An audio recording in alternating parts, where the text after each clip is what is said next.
everyone. Welcome to the Golden Hour. I am Golden Duffy, your host, and today we are going deep. We're going to talk about something that I've never actually spoken about before in the TV show or the podcast, because I just got a little download about it, and I wanted to share with you some of the things that have come up in my own life and how I evaluate this concept of timelines and parallel universes.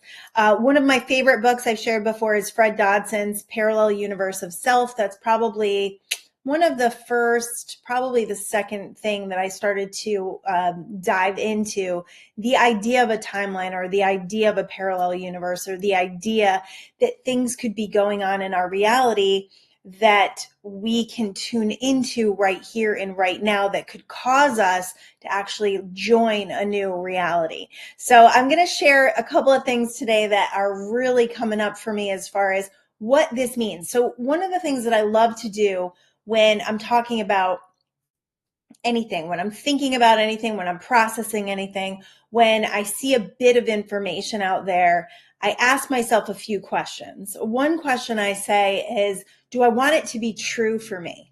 So if something's coming up and I don't like it and it doesn't make me feel good, I will basically denounce it and say, not in my world. That's not true for me. I will unfollow the person or close the page or whatever it is. And you may say that's denial. A lot of people have said that's denial and it's a Pollyanna way of living and you have to face reality and all this stuff.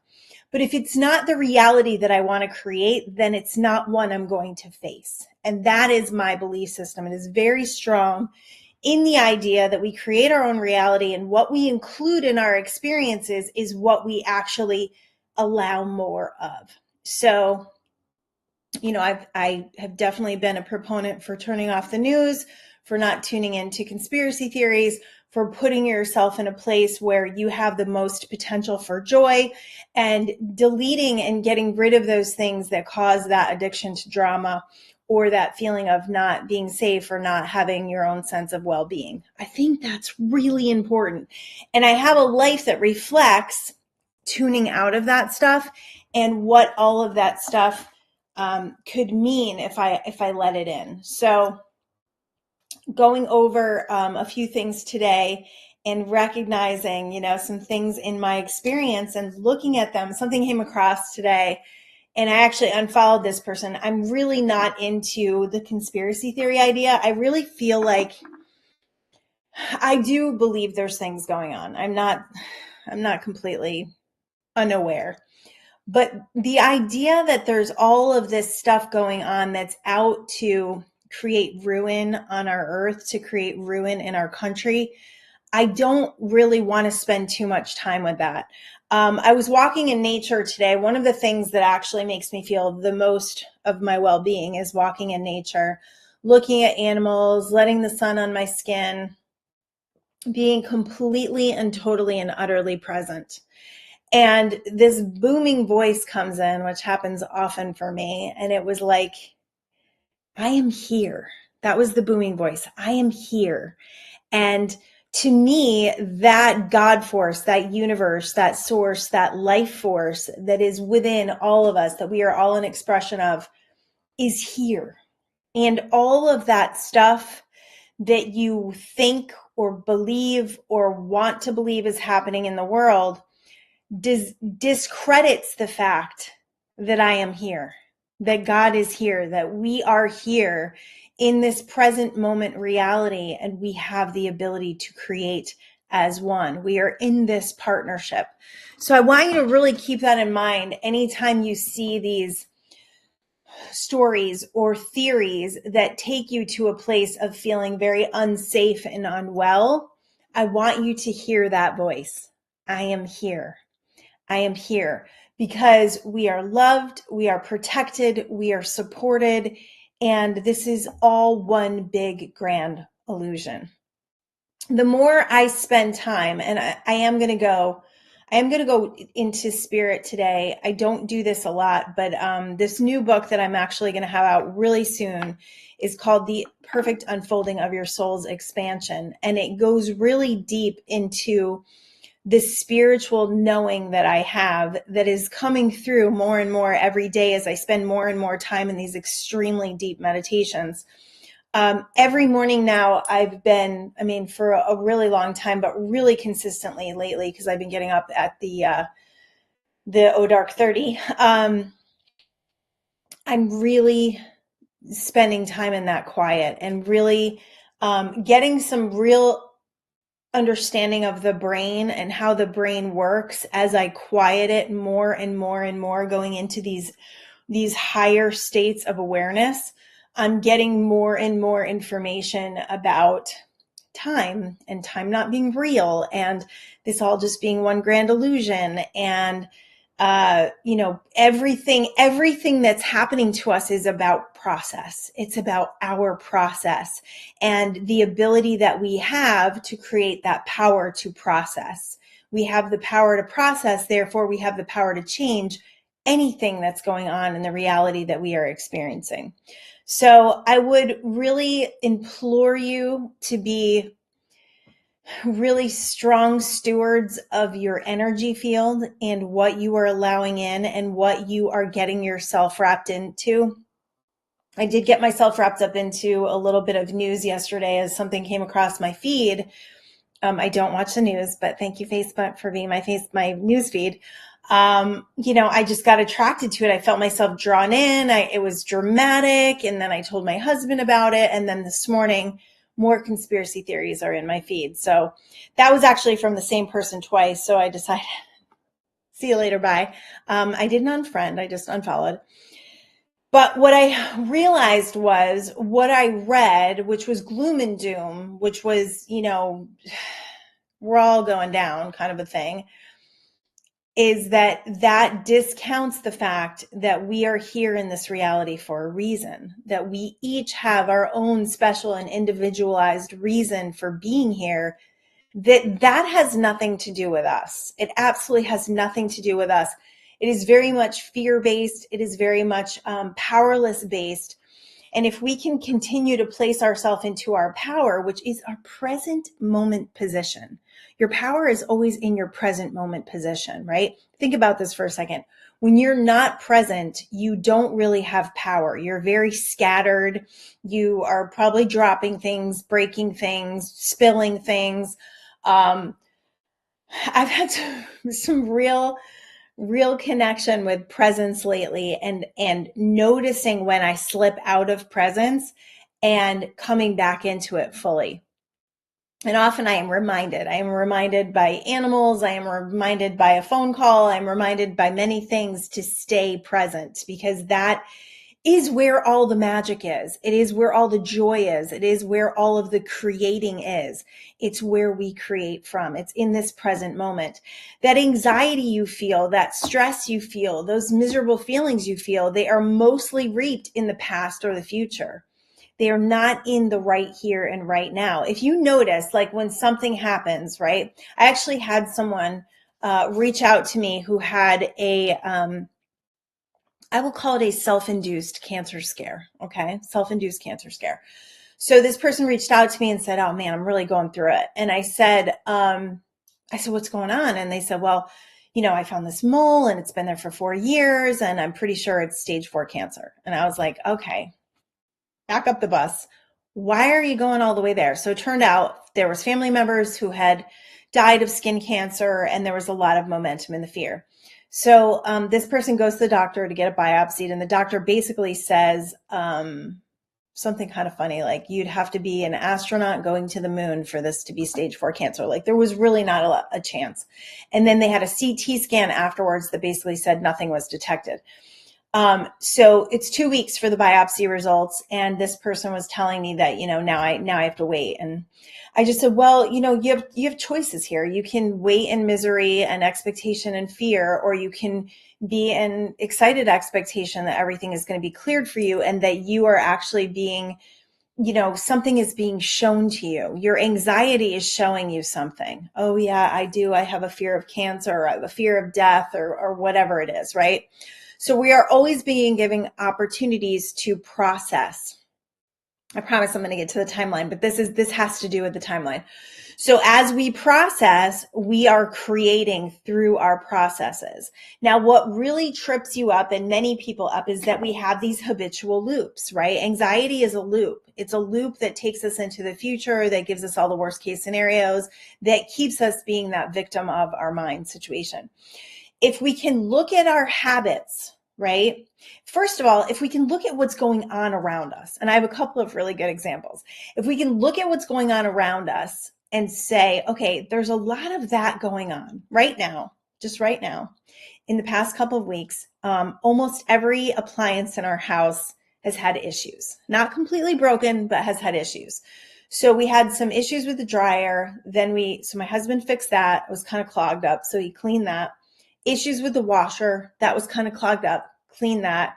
Then the dryer starts to go again, and there's heating issues with the dryer where it's not heating up. So my husband is Mr. Fix It, but he pulled his back out. So his back is not good. We feel the dryer. It's not hot. He's like, if this is a heating element, it's going to be expensive. We've gotten our use out of this dryer. We bought it, I think 5 years ago for like $200.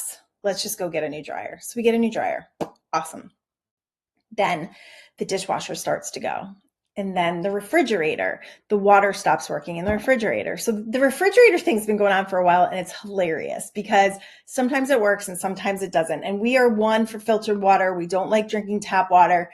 So, and I'm kind of a snob. I only like my refrigerator water. It's one of those weird things. So we got to the point where if you opened the door, which isn't supposed to work, the water would work.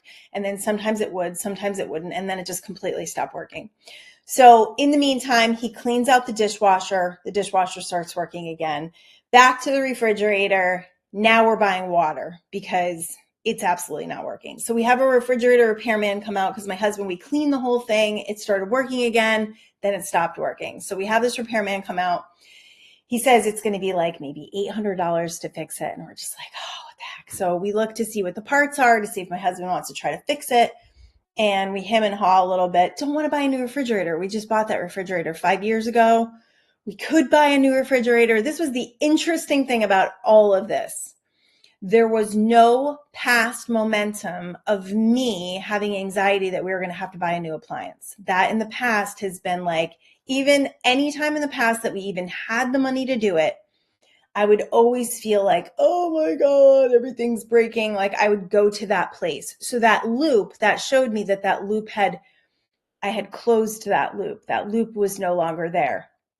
And there was no anxiety. But there was a respect where I was like, we both have kind of been like, if we can fix these things, we're going to fix them instead of throwing things out. And I also don't like the idea of wasting things, like just having so much waste in the world. So back to the refrigerator, call the repairman, have them order the parts. So now we're waiting on that. Meanwhile, the washing machine stops working again. It's not agitating. How agitating is that? So it's washing the clothes, but it's not agitating them, so they're not getting super cool. So my husband takes the whole thing apart the other day, and it looks like the belt got shredded, so we ordered a new belt, so hopefully we're going to fix that. So he said to me the other day, which our washing machine is not that old either. It's like 3 years old. If this doesn't fix it, we're getting a new washing machine. So we're getting to the point where it's like, okay, how much time and energy and attention can we put on this? And when are we ready to just make another purchase that's going to just clear this situation up? But I look at these things and I'm like, okay, what's going on? Well, a couple of months ago, we decided that we would like to move. We're working on looking for a new home.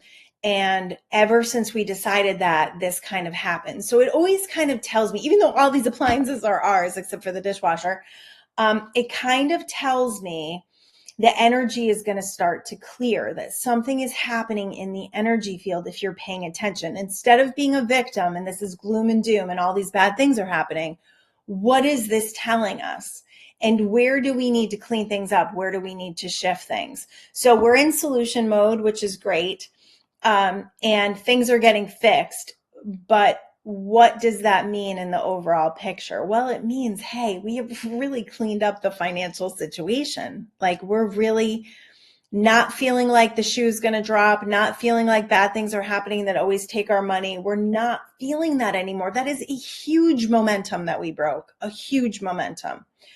We are not flipping out when things go wrong anymore. We're not flipping out when we need new tires. We're not, we're not in that fight or flight, that reactive state that creates less abundance in your life. It creates less joy, and it creates less of your ability to pay for things that are happening.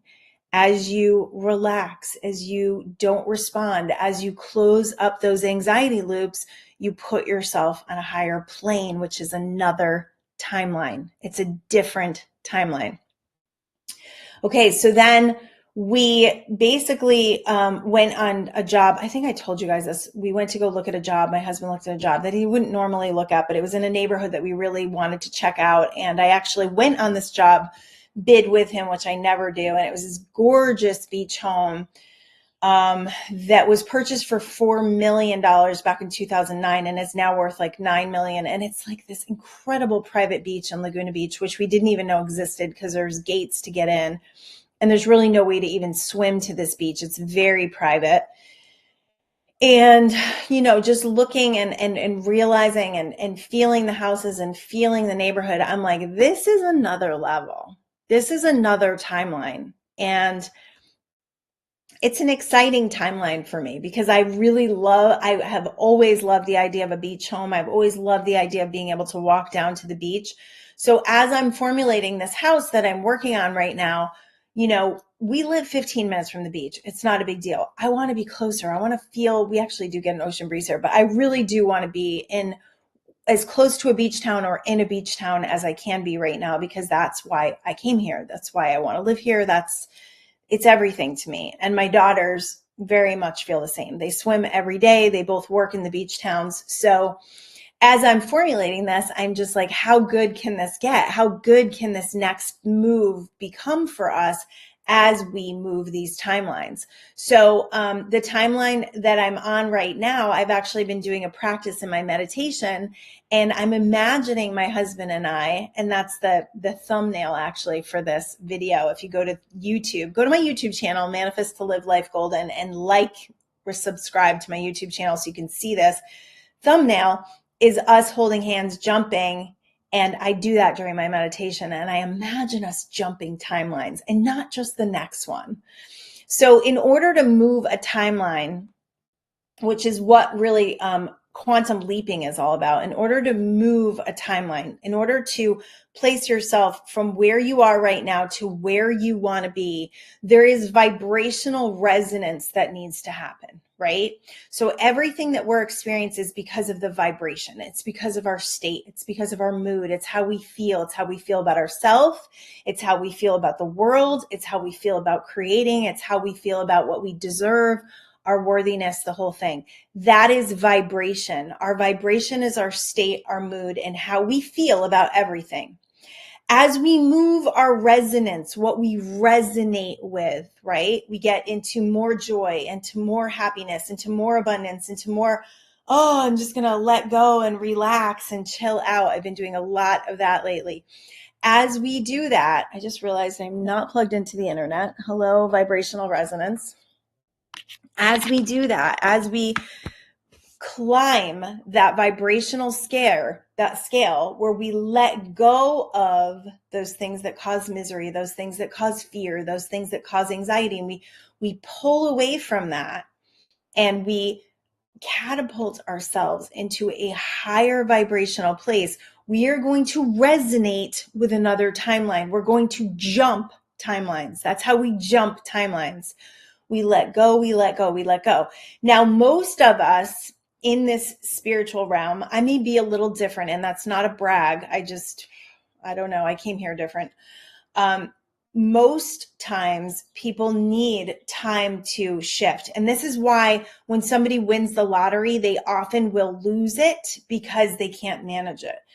There's a saying that if all the world's wealth was redistributed, and all of the wealthy people gave all of their money to the poor people, that in years and years time, it would recalibrate and go back to the wealthy people because of vibrational resonance, because of understanding how money works and how to manage money and how to treat money and the worthiness factor. The worthiness factor is huge. Believing that you deserve it, believing that you have the ability to keep it, the believing that you have the ability to maintain and to experience the luxury and the wealth that you say that you want to live.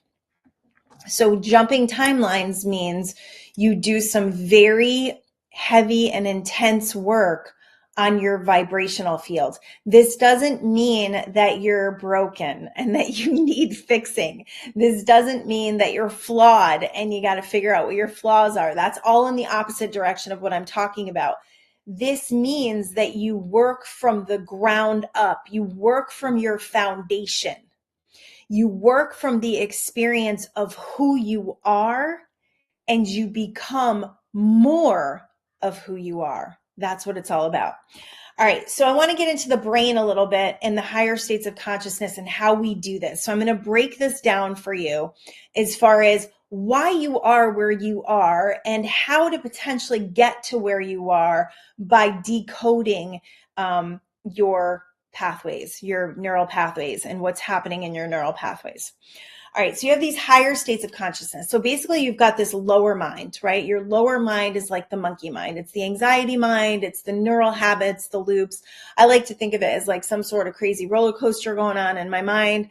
I like to think of it as kind of being sucked into, it's a crazy land. It's a crazy loop. It's sometimes you find yourself in there and you don't know that you can get out, and you go down these rabbit holes, or you go into, these social media stories, or you start watching the news because it's drama and you want to know what's going on. You want to know how many people died, right? What? Why? Okay. It happens. It happens to me. I totally get it. We've got like this asphyxiation on like, where's the drama? Spill the tea, right? I mean, that's just from years of gossiping and commiserating about news stories and how awful things are, and misery loves company, that whole idea. But we have to break free from that. That is the illusion. That is the 3D way of living. It is what 3D living is, what the 3D is. It's living in only this reality. It's only in this, like, what we can see, what we can feel reality. It doesn't have anything to do with the miraculous. It doesn't have anything to do with the spirit. It doesn't have anything to do with what the reality of death even really is that we are all part of consciousness and we all go back into a stream. It's, death is not this scary, terrible final thing. So leaving that 3D reality, that illusion, you awaken to a lot of things. You awaken to a lot of realizations that you decide you no longer want to be a part of. All right. I could go through a laundry list of those, but I'm not going to do that, because I could turn some people off. I realize that we're not all there yet, and that's totally okay. Wherever you are is fantastic, because wherever you are it's the leading edge to where you are going. All right. So think about this for a minute. Your mind, your lower mind, the foundation, the 3D reality, the thing, the part of you that you think is you, right? If you're still there. I remember the first time I ever realized that I was not my thoughts. I was reading Untethered Soul by Michael Singer, probably one of my favorite books about that subject. And I had been meditating for like 15 years before I read this book. And I went, wait, what? I am not my thoughts? I am not my thoughts? Like, how is that even possible? Then, like, who am I? Who am I then? What is my identity? Like, what, if I'm not my thoughts, then who am I? So I started to take that super deep into meditation and realizing that these higher states of consciousness, this bliss, this disconnecting from needing to be someone or needing to do the things, or, all this like desperation and need, right? That need for attention, that need to feel like I'm growing, that need to feel like I'm getting bigger, that need to feel like people are paying attention to what I'm saying.